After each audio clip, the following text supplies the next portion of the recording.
to the second baseman, Cano. The Yankees are back on top. World champions for the 27th time. Here's a pitch on the way, a swing and a belt. Left field, way back. Blue Jays win it. The Blue Jays are World Series champions.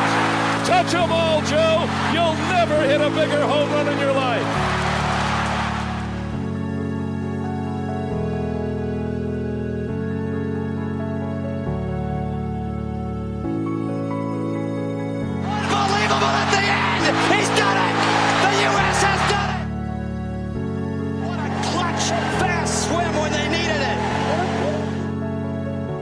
There's the pass to Leitner. Puts it up.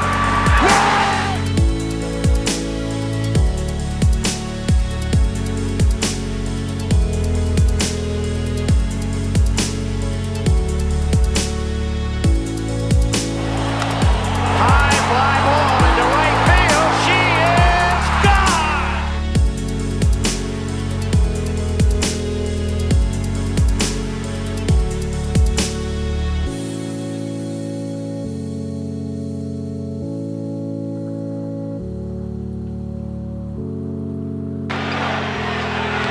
Thomas off balance, basket counts and a foul as he goes into the first row, and he is still limping. He is a game performer.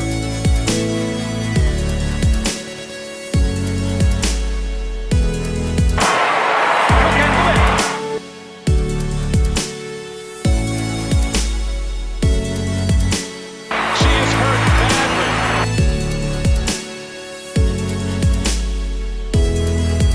He is suffering from flu-like symptoms. We had to help him into the locker room. You can see how exhausted.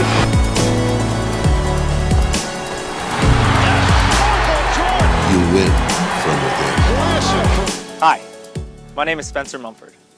I'm a fifth-year senior here at Rollins College, and I'm a pitcher on the baseball team for the Tars.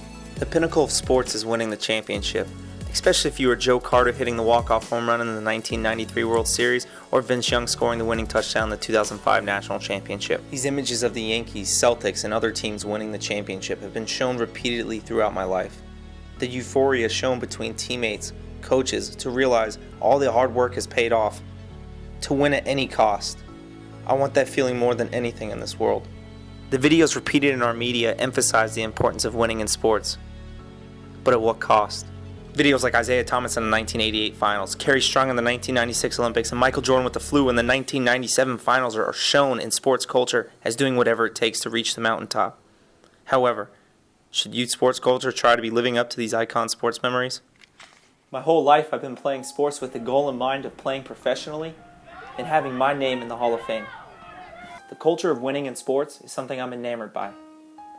I would do anything to hold up the championship trophy with my teammates. At a young age, I wanted to emulate the professionals. I wanted to be them. Media representations of winning have been etched into my mind, and I would be Vince Young, with all the confetti flying around me.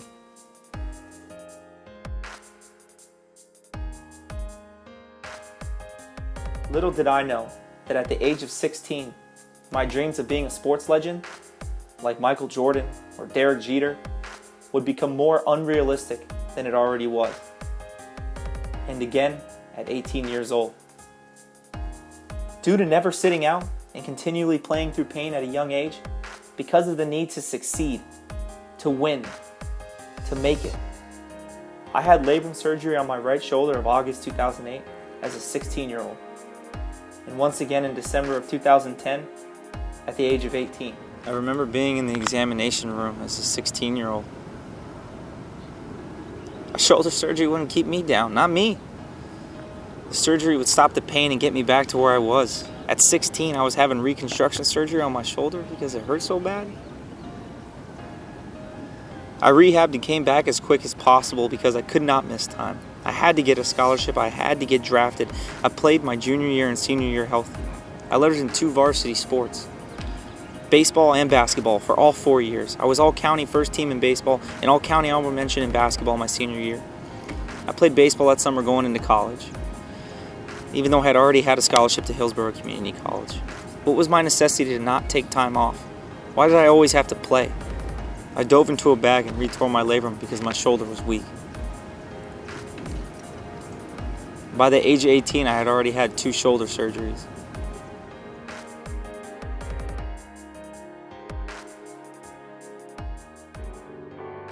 The overuse side is really the focus of your project, and that's really the one that I think we need to make the most changes in. I think that that's the most concerning aspect of these injuries in these young kids, and I'm seeing them younger and younger and younger. Yeah. I've done surgery on kids as young as 10 and 11 years old, and that's sad, really. So that's something that we can, I think, avoid.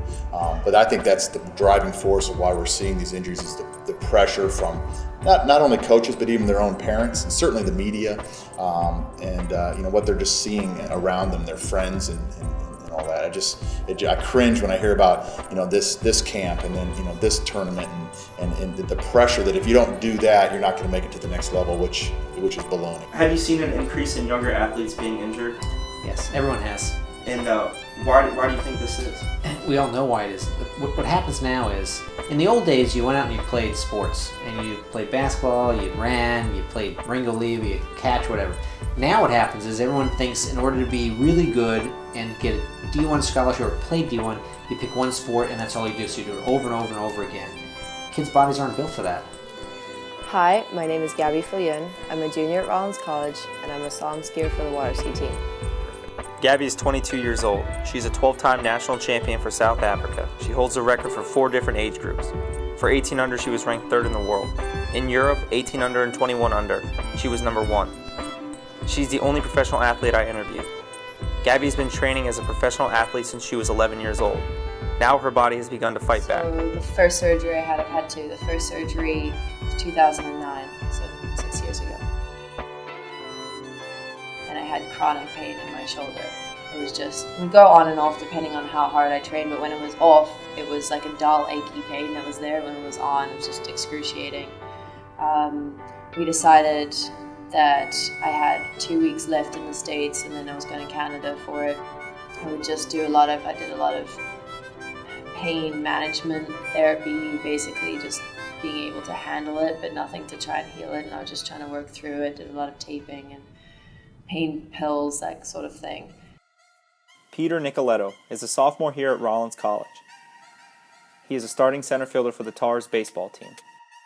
Peter had 5 concussions while playing high school football. He played free safety at St. Thomas Aquinas, national powerhouse. He considers football to be his first love. He was committed to attend the Air Force Academy to play Division I football, but was advised not to because of the amount of concussions he sustained and the fear of future brain trauma. Instead, he received a scholarship from Rollins College to play baseball.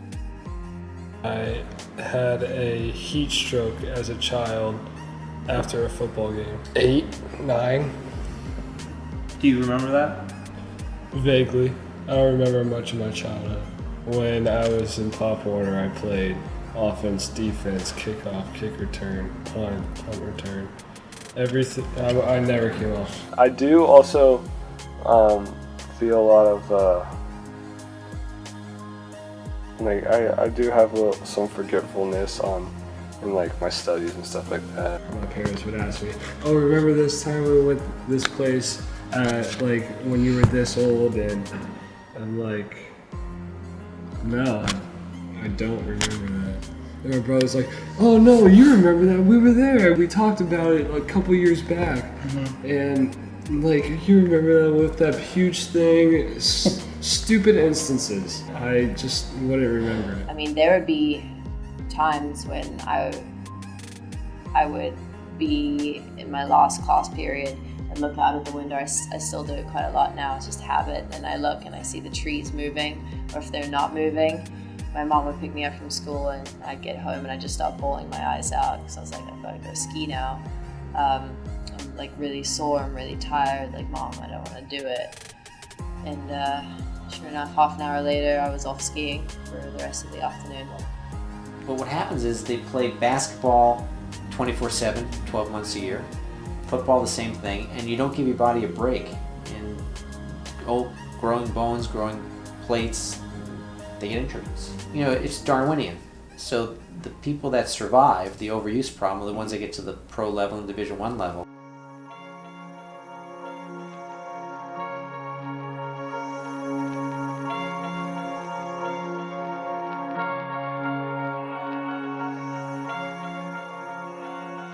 Our media continually shows professional athletes working hard, never taking breaks, fighting through pain.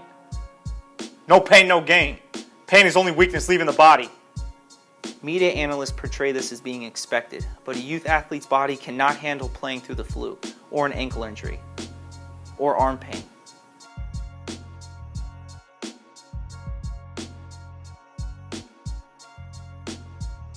Pierre Bourdieu says our news anchors, our talk show hosts, and our sports announcers have turned into two-bit spiritual guides, representatives of middle-class morality. They are always telling us what we should think about what they call social problems. If coaches and parents are not critical of images that are being portrayed to the public, then this can help to create a culture that sets unrealistic expectations for youth sports when playing through pain, causing overuse injuries.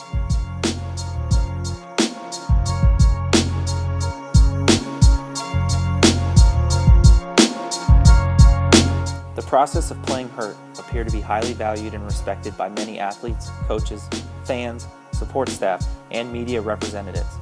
Demonstrations of a stoic character in the face of pain and a desire to push through injuries receive high accolades from others. They call you soft if you don't play through pain. Kids idolize these professional athletes, and that's why part of the problem with the overuse is if the coach knows and the parents know, they can rein the kid in, but the kid themselves, sometimes they're not truthful. If I'm sore, unless it's crippling me, I don't say anything. I'll be crying at the end of the solemn pause, like trying not to cry, but like trying to hold it in, just to try and ski through it, to not get in trouble for being in pain. Why are you in pain? Why are you hurt? We can't afford this right now, kind of a thing, in your training schedule. So definitely ski through a lot of pain, and that's a big thing that I'm still trying to overcome now and balance out. Like when I'm sore, that I need to rest, but for the last 10 years or so, I've had this ingrained in me to keep going. Widespread acceptance of risk, pain, and injury by athletes makes pain and injury statistically normal in sport. When athletes are socialized, encouraged, pressured, or otherwise influenced to view pain and injury as a necessary or attractive part of the game, coaches may not have to try hard to convince them to play hurt. If you ask a 14-year-old if he wants to play with a sprained ankle, or if he wants to play when he has Osgood-Schlatters in his knee and he just got done at basketball practice and now he's at baseball practice, I'm going to do it. If you leave that decision up to the youth, they're going to say yes. And they should say yes, because playing through pain is part of the sports culture. But there's a difference when there's a 28-year-old professional athlete who makes a living and his livelihood is sports. And then there's a difference between a 14-year-old, 15-year-old, 16-year-old kid trying to do the same things as him. Because that's what our media portrays. This guy's heroic. This guy's legendary. Everybody wants to be known as that. I want to be known as that. Everybody does. Whose responsibility is it?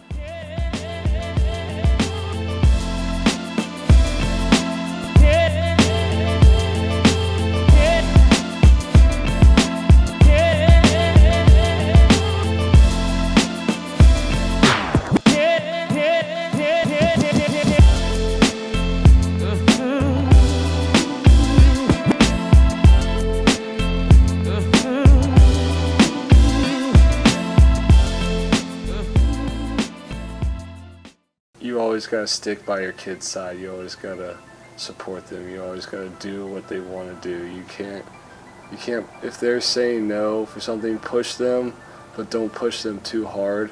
Don't make them do something that they really don't want to do. Make them do something that makes them a better person in the long run. You don't need to do every camp. You don't need to do every tournament. And if you're good, people are going to recognize it. You're going to play at the next level. Our Sports Medicine Academy stresses 3 months off a year.